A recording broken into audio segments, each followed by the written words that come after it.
Bismillahirrahmanirrahim.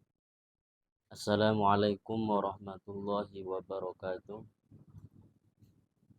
Alhamdulillahi wa kafa wassalatu wassalamu ala Sayyidina Muhammadinil Mustafa wa ala alihi wa sahbihi ahli sidqi wal wafa.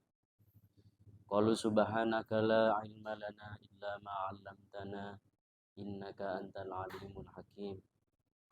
Qala rabbi shrah li sadri wa yassir li amri wahlul 'uqdatam min lisani yafqahu qawli wasaddid lisani wahdi qalbi bihaqqi sayyidina wa nabiyina Muhammad sallallahu alaihi wasallam, amin ya rabbal alamin.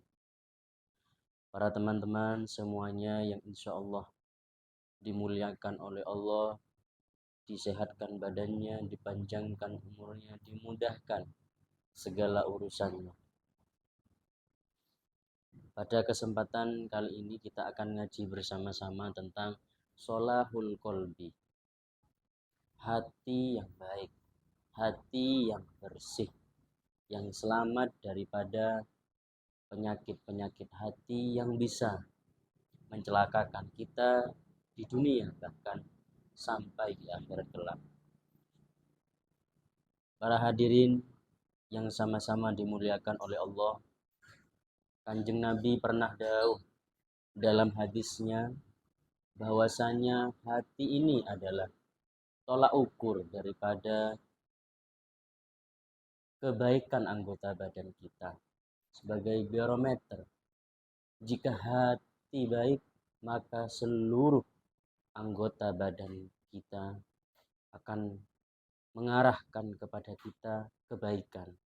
Begitu juga sebaliknya, jika hati kita rusak, kotor, banyak penyakit hatinya, maka hal itu bisa mengarahkan seluruh anggota badan kita untuk melakukan keburukan. Karena hati ini adalah raja daripada anggota tubuh kita. Ayyuhal hadirun rahimakumullah. Rasulullah sallallahu alaihi wasallam dawuh dalam hadis yang dikutip oleh Al-Imam As-Suyuti dalam Jam'ul Jawami'nya, dalam hadis yang ke-6035, beliau dawuh, inna abdala ummati, sesungguhnya abdal, wali-wali pilihannya Allah dari golongan umatku. Kata para ulama, wali abdal ini ada yang mengatakan 30 orang, ada yang mengatakan 6 orang, ada yang mengatakan 40 orang, ada yang mengatakan 300 orang, bahkan ada yang mengatakan 80 orang. Intinya wali abdal itu adalah orang-orang pilihannya Allah, yang dekat dengan Allah, yang dekat dengan Rasulullah Shallallahu alaihi wasallam.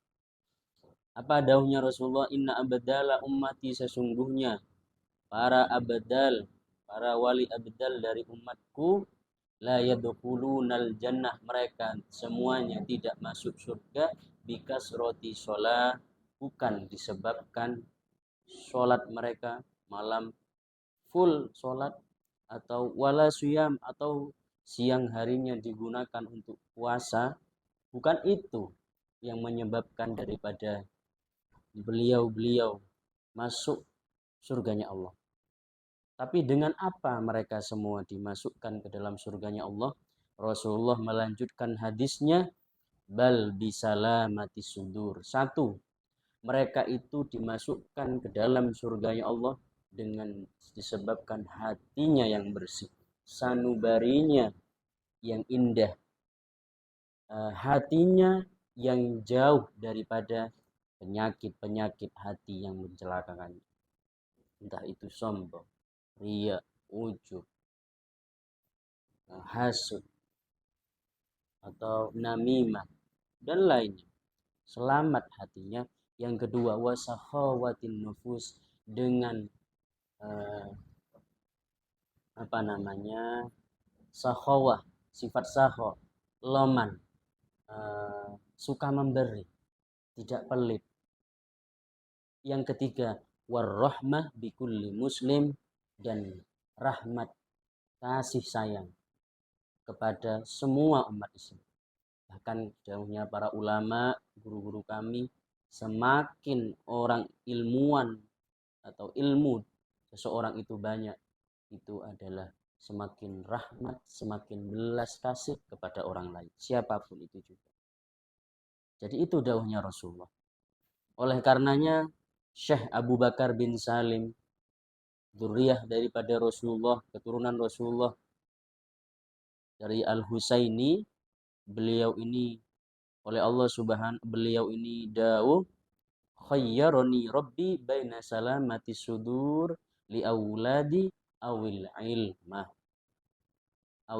ilmi.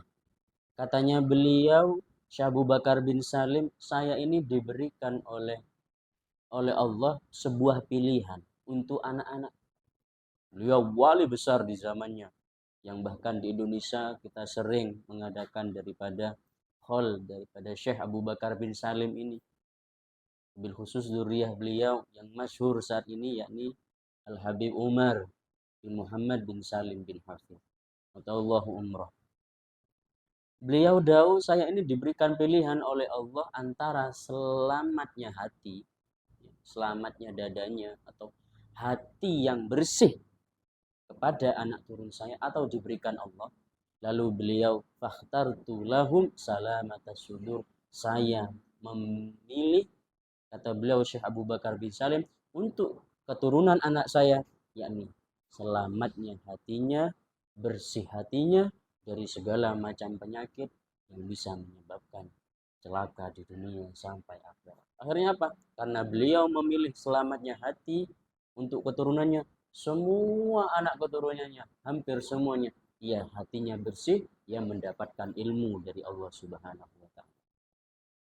Ini dikutip oleh dalam kitab Majmu' Kalam Habib Ahmad Al-Attas, juz 2 halaman 68.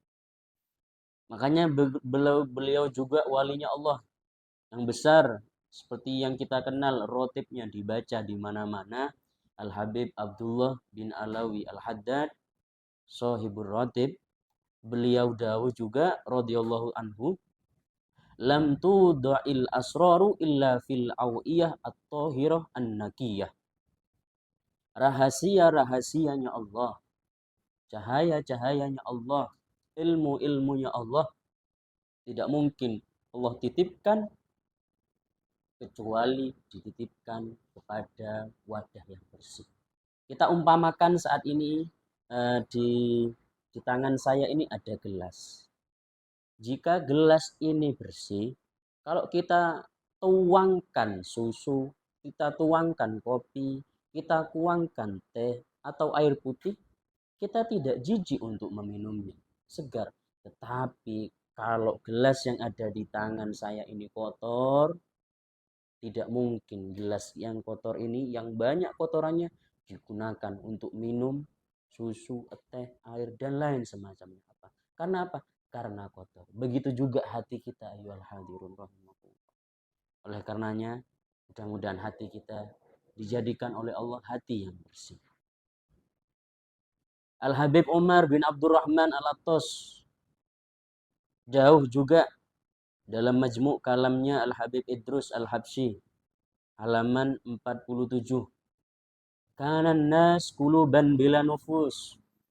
Beliau dawuh Al-Habib Umar bin Abdurrahman Al-Attas, guru dari Al-Habib Abdullah Al-Haddad, kanan nas quluban, dulu itu orang-orang terdahulu, mereka itu punya hati. Maksudnya punya hati adalah hatinya mereka bersih. Bila nufus, hati tanpa raga, tapi hatinya bersih. Summa soru quluban wa nufus. Akhirnya karena disebabkan hatinya yang bersih tersebut, mereka mendapatkan hatinya, ia juga mendapatkan badannya. Wa amal an fahum nufus bila qulub. Sedangkan untuk zaman sekarang, kata beliau Al-Habib Umar bin Abdurrahman Al-Attas, sekarang orang-orang sekarang mereka hanya ada jiwanya saja, hanya badannya saja, bila nufus, tanpa memiliki hati, yakni hati yang bersih. Mudah-mudahan kita ini termasuk orang yang memiliki hati dan jiwa yang bersih. yang selamat dari penyakit-penyakitnya.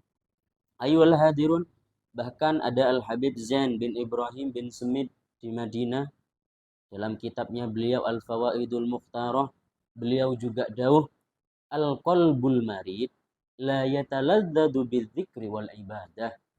Hati yang sakit, yakni hati yang penuh dalam penyakit hatinya, kebencian, dendam, iri, hasud, namimah, sombong, dan lain semacamnya, la yataladzadu bidzikri wal ibadah. Dia tidak akan menemukan daripada kenikmatan berzikir kepada Allah wal ibadah, dan ibadah kepada Allah Subhanahu wa taala.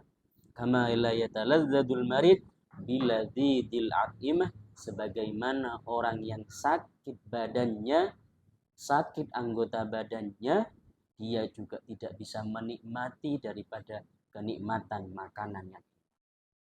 Kalau kita sakit gigi, tentu kalau kita makan sate, sakit gigi kita tidak menyebabkan memakan sate atau memakan apapun yang enak, pizza dan lainnya, tidak mungkin kerasa nikmat, rasanya mungkin pahit atau sakit. Begitu juga hati kita yang sakit. Kalau hati kita banyak penyakitnya, juga tidak bisa menikmati daripada ibadah yang kita kerjakan kepada Allah Subhanahu wa taala. Mudah-mudahan ini sebagai bentuk koreksi daripada kita semua, agar kita bisa istiqomah untuk membersihkan daripada hati kita. Bahkan ada Al-Habib Abdurrahman bin Abdullah Balfaqih dalam kitabnya Fathu Basairil Mustarsyidin, beliau dawuh, fal ajab kullal ajab mimman idza tallat yaduh awir rujluh badla juhdah fi ilajiha bi kulli wajhin. Sungguh mengherankan, fal ajab kullal ajab, sungguh heran saya ini kalau bahasa Indonesia, kepada orang yang tangannya atau kakinya atau anggota badannya sakit, dia berusaha untuk mengobatinya dengan segala macam cara. Wa idza talla qalbuh wa marida lubbuh la yatafakkaru fi ilajih wa la yanduru fi talabih wa yumhilu amrah hatta yamuta fala yahya abada. Tapi ketika hatinya sakit, dipenuhi sombong, riya, semuanya ada dalam hatinya penyakit tersebut, dia tidak memikirkan bagaimana caranya mengobatinya, tidak memperhitungkan, tidak mencari daripada solusi atau obat yang menyembuhkan daripada penyakit hatinya, hatta yamut, sehingga hatinya menjadi hati yang mati, hati yang keras, hati yang kelap, fala yahya abada, sehingga membuat hatinya tidak hidup, tidak bersih selama-lamanya. Na'udzubillah summa na'udzubillah. Hal itu menyebabkan apa?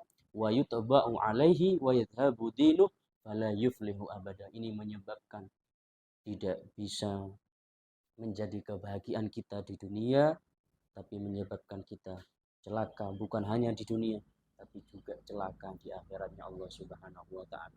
Ayyuhal ahibba'il kiram, para teman-teman yang sama-sama umatnya Rasulullah yang dicintai oleh Rasulullah, melalui ngaji bersama kita ini sebagai motivasi khususnya kepada kami pribadi, yang insya Allah nanti kita akan membahas secara perinci daripada penyakit-penyakit hati satu persatu, entah dari sombongnya, riyaknya, ujubnya, sum'ahnya, adu domba, hasud, dan lain semacamnya akan kita bahas. Begitu juga sifat-sifat hati yang baik-baik seperti tawadu, rendah diri, tidak sombong, dan lainnya kita akan bahas semuanya. Mudah-mudahan Allah takdir kita diberikan hati yang bersih semuanya, sebagaimana doanya daripada Sayyidina Al-Khalil Ibrahim alaihissalam, Nabiullah Ibrahim dalam Al-Quran, Rabbi la tukhzini yauma yub'atsun, ya Allah jangan kecewakan kami, jangan kecewakan saya, nanti di hari dibangkitkannya, yakni di hari kiamat, Yauma la yanfa'u malun wala banun, di mana di hari tersebut tidak ada yang manfaat, malun harta, wala banun anak-anak pun tidak bermanfaat. Apapun yang kita miliki saat itu tidak bermanfaat kecuali satu, kata Nabiullah Ibrahim, illa man atallaha biqalbin salim, illa man atallah biqalbin salim, kecuali yang Allah berikan hatinya hati yang selamat. Mudah-mudahan kita takdirkan memiliki hati yang selamat, hati yang bersih. Anak-anak kita juga, keturunan kita semuanya juga diberikan oleh Allah hati yang selamat, hati yang bersih dari segala macam-macam penyakit hati. Itu saja ngaji kita pada saat ini. Mudah-mudahan ada manfaatnya, wabil khusus kepada diri kami sendiri dan secara umum kepada hadirin. Wassalamualaikum warahmatullahi taala wabarakatuh.